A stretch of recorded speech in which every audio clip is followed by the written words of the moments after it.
Your brain is running two engines. One is fast, automatic, and confident. The other is slow, careful, and lazy.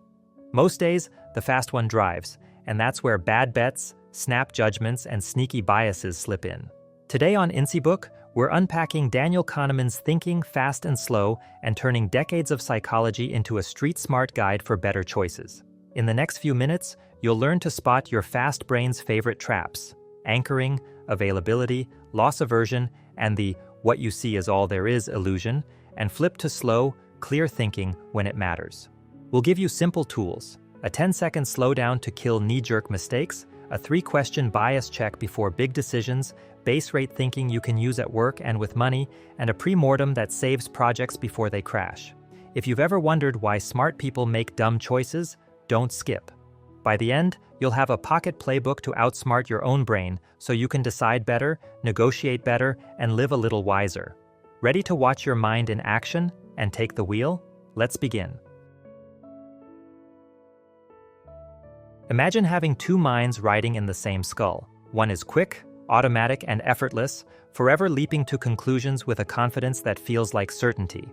The other is slow, deliberate, and scarce, a careful problem solver that reasons step by step, checks evidence, and weighs alternatives. Daily life depends on the fast one. Survival would be impossible without it. But judgment worthy of the word, especially in situations that are novel, complex, or consequential, requires the slow one to show up, notice what the quick one just did, and sometimes say, "Hold on." The core drama of human decision-making is how these two systems trade off work, share authority, and sometimes collide. The fast mind thrives on association. Give it a hint, and it fills in a story. Show a flash of a face and a smile, and it supplies a personality. Whisper a word, and a cascade of related words lights up without your permission. It is built to detect patterns, to smooth over gaps, and to deliver an answer now. It is the source of intuition, the reason you can catch a glass falling off the counter before it hits the floor or finish someone's sentence after 3 words. It is also the source of your most confident mistakes. The slow mind, by contrast, can follow rules, do math, compare options, and resist distractions, but it tires easily. It is a precious resource. The brain conserves it like a miser hoarding coins. Most of the time, the fast mind runs the show, and the slow mind merely nods along. You can feel the difference when you face two kinds of problems. If asked what 2 and 2 make, an answer arrives instantly and without effort. If asked to multiply 17 by 24, the slow mind must boot up, marshal working memory, and push through a little cloud of strain. The strain is a signal that the slow mind is active. The sense of ease is a signal that the fast mind is in charge. Ease is seductive. When the fast mind feels fluent, it is sure. It assumes the world is as it appears, and that the story it sees is the whole story. This is why first impressions feel like facts, and why a clean, legible font makes claims feel more true than the same words printed faintly. Because it is in a hurry, the fast mind relies on shortcuts. When a difficult question is posed, it often answers a simpler one instead, and does so without announcing the substitution. This is why "how risky is this? How likely is this? What should I do?" turn into "how do I feel about this?" If the feeling is good, the judgment is good. If the feeling is bad, the judgment is bad. Ask people whether a city has more inhabitants than another, and they may answer by substituting ease of recall for population size. Ask whether a proposal is safe enough, and they may answer by substituting whether it frightens them. These are quick judgments, and they work reasonably well until the day they don't. One of the most powerful shortcuts is representativeness, the habit of judging by similarity. See a quiet person who loves libraries and puzzles, and the mind immediately whispers, "Sounds like a librarian." The whisper ignores prior probabilities, like the fact that there are far more farmers than librarians. Ask whether Linda, who is outspoken and concerned with social justice, is more likely to be a bank teller or a bank teller active in a cause, and many choose the more representative story even though the set of bank tellers includes the subset of bank tellers who are active. This is the conjunction fallacy in a single breath. The compelling pattern outruns logic, and the slow mind doesn't always step in to rescue the answer. Another shortcut is availability, the mind's habit of using how easily examples come to mind as a proxy for how common or likely something is. After a plane crash on the news, flying feels more dangerous even though the underlying risk hasn't changed. After a friend describes a nasty side effect, a medication feels more hazardous than the statistics suggest. Ease of recall, fueled by vividness, recency, and emotion, masquerades as frequency. The fast mind pulls the most salient memory from the shelf and uses it as evidence. The slow mind must labor to correct for the bias and often doesn't. The fast mind also loves anchors. Show someone a meaningless number just before they estimate something, say, the last digits of their ID, and their estimate drifts toward the anchor. Ask whether a number is higher or lower than some starting point, and the next answer will hug it more closely than it should. Anchors are sticky because the fast mind adjusts insufficiently from what is made salient, and the slow mind, again stingy with effort, doesn't push far enough. Left to itself, the fast mind is blind to the very idea of evidence it hasn't seen. Its motto could be, "What you see is all there is." It constructs coherent stories from fragmentary data and then believes the stories. Once a conclusion is reached, it searches for confirming details and forgets the rest. This makes it a gifted storyteller and a dangerous judge.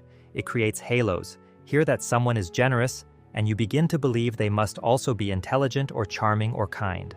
See a stock climb, and you begin to believe the company must be brilliantly managed. In truth, many traits are weakly correlated and many outcomes noisy, but the fast mind organizes the world into clean narratives and resists disconfirming facts. A cousin of this habit is the illusion of understanding. After an event unfolds, its path looks inevitable. Hindsight compresses uncertainty into necessity and leaves behind a simple plot with clear villains and heroes. The truth is that chance plays a larger role than our stories admit. Random sequences rarely look random to the fast mind. It demands patterns and invents them if it must. In small samples, variance is high. Extreme performances are more likely to appear, and yet people treat a single great quarter as proof of skill or a single bad quarter as proof of incompetence. A teacher praises a student and sees regression to the mean as the curse of arrogance. An instructor scolds a trainee and sees regression as the reward of sternness.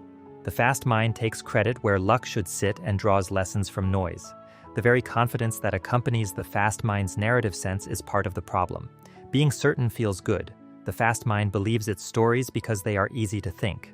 The slow mind could challenge them, but it costs energy to do so and invites discomfort. It is easier to be wise about others' errors than about one's own. This is why skepticism is unevenly distributed. We scrutinize claims that threaten our preferences, we accept those that flatter them. We lean on experts who tell us what we want to hear, we question those who don't. The result is a world full of comfortable mistakes. If the fast mind makes mistakes, when should we trust intuition at all? Intuition is not magic, it is recognition.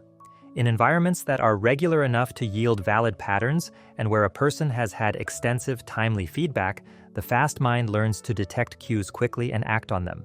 A seasoned firefighter senses something wrong in the structure of a room and orders a retreat seconds before disaster, not because of a calculation but because thousands of hours have tuned his perception.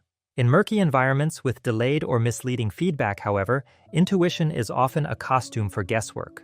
Stock pickers and pundits feel certain because their stories are coherent, but the world they describe is too noisy for reliable skill to develop. The slow mind must be more suspicious here and favor rules that ignore stories. Simple rules and algorithms often outperform intuition in such domains. A handful of variables weighted optimally and applied consistently can beat experts whose judgments are clouded by noise and bias. Humans are noisy. Give the same dossier to the same person on different days, and you may get different ratings. Give similar cases to different people, and the spread widens. Consistency is hard. The slow mind can enforce it by committing in advance to clear criteria and by checking decisions against rules refreshed with real outcomes. Where rules exist, use them. Where they don't, write them. The fast mind's story-building engine becomes especially consequential when pain, money, and risk are at stake. Here, the old idea that people seek to maximize expected utility, the simple multiplication of value by probability, gives way to a psychology that begins with reference points. Outcomes do not feel like absolute states, they feel like gains or losses relative to a current baseline. The very same final wealth can feel like triumph or disaster depending on whether the path rose or fell to reach it. The curve that translates objective outcomes into subjective value is crooked. It is steep near the origin and flattens as outcomes move farther out. It is concave for gains and convex for losses. This shape captures diminishing sensitivity. An extra $100 means less when you already have thousands than when you have only a few. Most important, the curve is steeper for losses than for gains. Losses hurt more than equal-sized gains, please. The sting of losing $50 is stronger than the thrill of winning the same 50. This asymmetry is why people will pay to avoid losses even when the expected value says they shouldn't. It is why returns framed as a sure loss push people toward risky gambles to avoid it, and returns framed as a sure gain push them toward guarantees. It also explains the endowment effect. Possessing an item changes your reference point so that giving it up feels like a loss. A mug you would have refused to buy at $10 becomes hard to sell at the same price once it sits in your hand. The status quo gains moral weight because moving away from it imposes losses even when the destination would have been acceptable had it been the starting point. Probability itself is not felt linearly. Very small probabilities loom larger than they should, moderate and high probabilities are underweighted. A 1% chance feels like a live possibility, not a near impossibility. A 99% chance still feels short of certain. This leads to the fourfold pattern of risk attitudes. In gains with high probability, people prefer the sure thing because they underweight the near certainty of the risky option. In losses with high probability, people gamble to avoid the almost sure pain. In gains with low probability, people buy lottery tickets because the tiny chance is overweighted and wrapped in the glow of hope. In losses with low probability, people buy insurance because the tiny chance is overweighted and wrapped in the chill of fear. Translate the same situation with different frames: lives saved versus lives lost, survival rates versus mortality rates, and choices flip, not because preferences are inconsistent, but because the fast mind is moved by stories, and stories change with framing. Risk rarely arrives alone, it arrives in sequences, and the fast mind likes to evaluate each bet in isolation, reacting to each gain and loss as if it were the only one. This narrow framing leads to needless pain and avoidable risk. A small loss feels intolerable even when it is one step in a long series that will almost surely end in gain. The cure is a policy, a rule you commit to before the emotion of a single outcome strikes. Decide that you will evaluate investments as a portfolio, not a parade of individual wins and losses. Decide that you will never buy extended warranties for inexpensive items. Decide that you will not check your portfolio more than once a quarter. By making decisions at the right level of aggregation, the slow mind protects you from your own sensitivity to loss. Optimism complicates the picture. Humans need hope to act. Entrepreneurs, investors, creators, and leaders often carry an elevated belief in their chances. Without it, many would never begin. With it, they carry the economy forward. But optimism has a dark side, the planning fallacy. When people plan, they use the inside view, picturing the project they intend to execute and expecting that things will go roughly as imagined. They underplay delays, cost overruns, and the probability of unexpected snags. A better practice is to consult the outside view. Identify a reference class, projects like this done by people like us, and look at actual distributions of outcomes. The outside view is a cold shower, but it beats discovering the cold later. A useful trick is the premortem. Before launching, gather the team and imagine vividly that the project has failed. Ask for reasons. This perspective shift gives people permission to surface risks they might otherwise suppress and yields concrete mitigations while there is still time to act. Our judgments also suffer from the halo of outcomes. We treat results as the measure of decisions even when luck was decisive. This is the outcome bias. A reckless decision that yields a big win is celebrated. A prudent decision that yields a loss is scolded. The slow mind must split the two. Judge the quality of the decision by the process and information at the time, not by the role of fate. Otherwise, organizations learn the wrong lessons and reward the wrong behavior. The way we remember experiences exposes yet another rift between the two minds. There is the self who lives through experiences moment by moment, and there is the self who remembers and recounts them. They value different things. The experiencing self cares about duration and the total area under the curve of pleasure and pain. The remembering self cares about peaks and endings. If a medical procedure is very painful for most of its length but ends gently, the remembering self may rate it better than a shorter procedure that ends abruptly at a painful peak. The ending colors the memory, and the memory governs future choices. When you choose next time, you choose for the remembering self. This explains why people sometimes pick longer vacations that end calmly over shorter, more intense ones that end in a mess. It also suggests ways to design better experiences, manage the peak and end moments that memory will keep. Happiness itself divides along similar lines.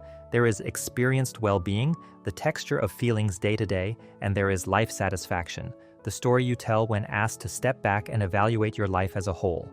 The two correlate, but not perfectly. Money and circumstances have different effects on each.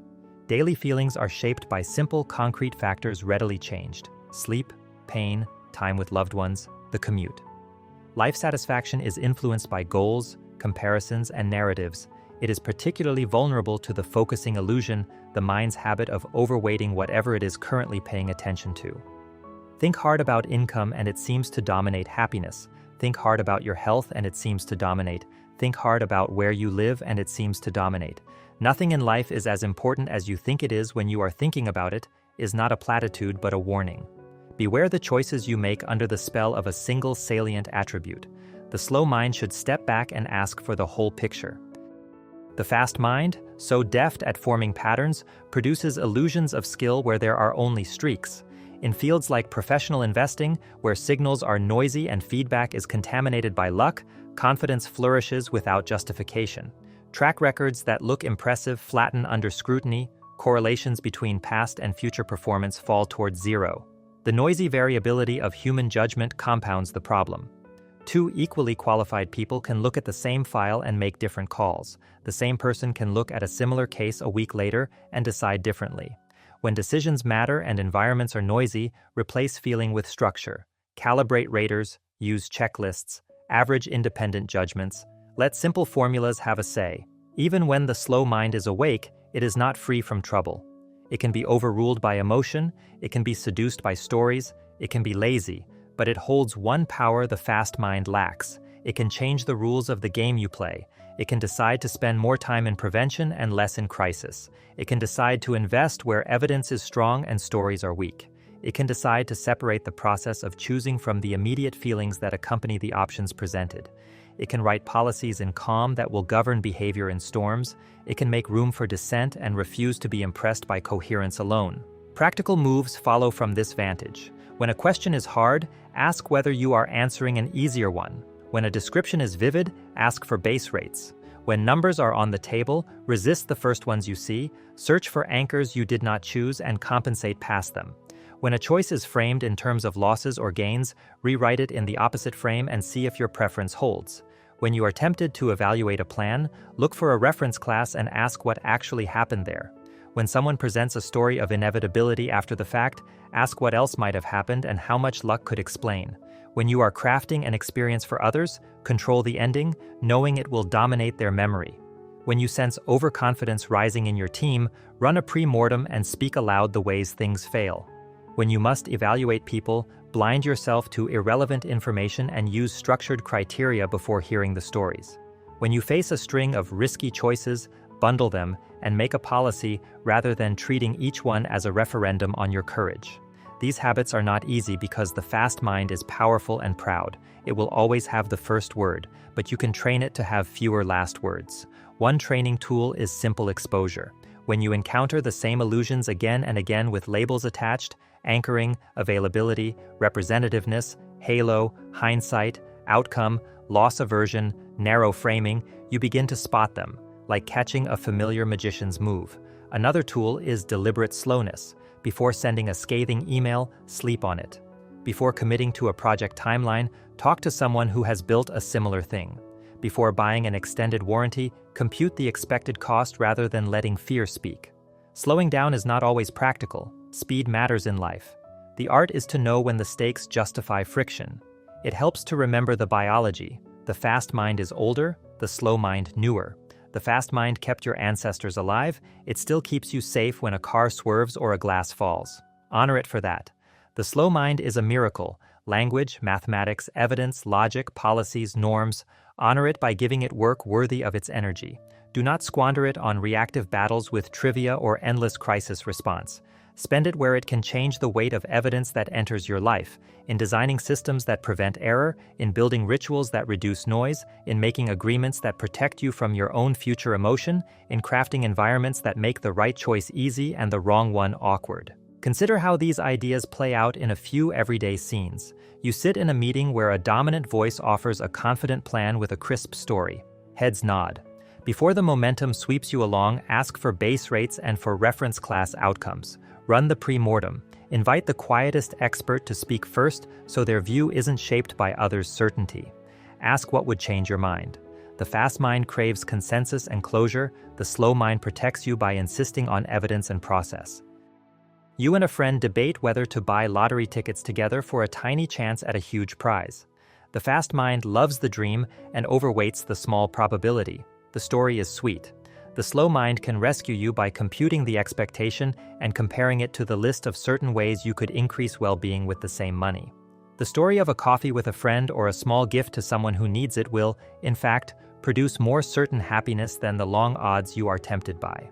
If you still buy the ticket for ritual or fun, do it knowingly as a small entertainment purchase, not as an investment. You are offered a once-in-a-lifetime deal that expires tonight. Scarcity and urgency are levers that pry open the fast mind. If the domain is one where slow thinking pays, contracts, expensive purchases, write a rule for yourself that you never decide under exploding deadlines. The best deals survive 24 hours. If saying no is impossible, at least impose a checklist. Compare 3 alternatives, compute the total cost of ownership, ask what happens in the worst case. Repetition makes the checklist automatic, and the fast mind, if trained, will deploy it. You're revising a policy at work and wondering why bad outcomes keep happening even though smart people are in place. Look for noise rather than malice. Are similar cases handled differently by different people? Does the same person reach different decisions on different days? Where the answer is yes, introduce structure. Translate vague criteria into specific scale points. Average independent ratings rather than discussing too early. Keep a noise audit. Measure how spread out judgments are. The fast mind resists fences and loves to trust its mood. The slow mind knows fences protect fairness. You find yourself worrying about a headline all day, unable to concentrate on tasks you know matter more in your actual life. The focusing illusion is at work. Ask whether the crisis lives inside your circle of influence. If not, decide whether there is a small specific action you can take that widens your influence, a donation, a call, a conversation. Then turn your attention back to the important, non-urgent work that your future depends on.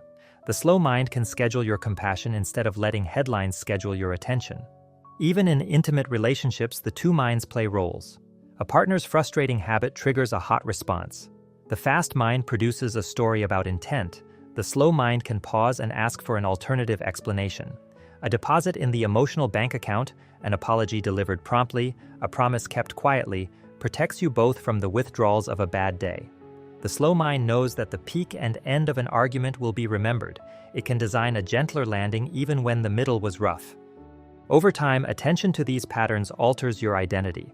You become a person who notices when fluency seduces, when stories masquerade as evidence, when probabilities are misread, when the passion of a frame takes over the content of a choice. You become a person who writes policies for your future self, who bundles risks instead of facing them alone, who measures skill where luck is loud, who judges decisions by process when outcomes are noisy with chance. You do not banish error, you make it less frequent and less costly, and you reserve your slow mind for what it does best, designing better environments rather than patching bad habits on the fly. The two minds will never merge. You wouldn't want them to. The fast one makes life livable, the slow one makes life governable. The tension between them is not a defect, it is the human condition. The task is to run the partnership well, keep the fast mind alert to its favorite illusions by naming them. Give the slow mind routines that catch the mistakes that matter. Honor the power of framing by choosing frames that serve your values. Honor the fear of loss by making policies that let you absorb it. Honor the appeal of stories by demanding that they answer to facts. Honor optimism by pairing it with the outside view.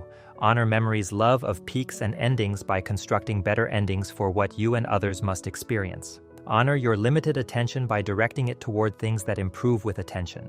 In the end, the promise is modest, but real. You will still jump at shadows sometimes, still fall for elegant explanations, still confuse luck with skill on days when the dice roll your way. But more often, you will notice the shadow and ask whether there is a lion behind it. You will admire the explanation while checking its base rates. You will thank luck for the win and fix the process you used to reach a losing decision. You will feel a loss bite and choose to keep your policy anyway. You will hear a number and separate it from its anchor. You will manage endings with kindness because you know endings will rule memory, and when it's time to move fast, you will move fast with gratitude for the part of your mind that evolved to protect you. All of this sounds simple in summary and is hard in practice. It asks for humility, the recognition that a convinced mind can be wrong, and for discipline, the willingness to put friction in the right places. It asks you to remember, in moments of clarity, that high confidence is not the same as high accuracy, that stories aren't statistics, that ease is not evidence, that losses loom larger than gains, that small probabilities are not felt proportionally, that memories are not experiences, that outcomes are not processes, that skill can't grow where luck rules, that plans are not reference classes, and that most of life's important choices deserve the time of your slowest thinking. Once you accept these truths, a quieter confidence emerges. The confidence of someone who knows how their mind works and works with it. The two minds stop competing for the throne and begin to share it. The quick one points, the slow one verifies.